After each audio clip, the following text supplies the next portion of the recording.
الحاجة الإيجابية اللي حصلت هو القرار إن الكاريتات تمشي منفصلة عن العربيات في المدق الموازي للطريق، مقصودة أو غير مقصودة، بس هي جت لمصلحة الخيل من متخذ القرار،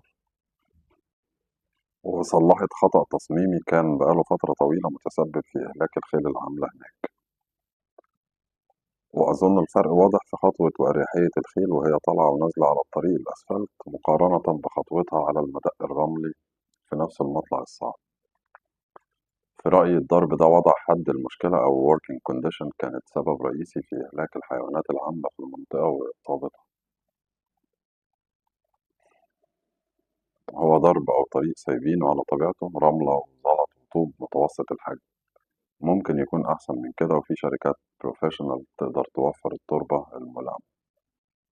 مع الإحلال والتبديل للخيل العاملة المستوى الصحي هيتحسن مع الوقت وعلى اللونج ران، وخطوات أكتر في مصلحة الأنيمال ويلفير بتاعة الحيوانات العاملة تكون سبب في دعمه.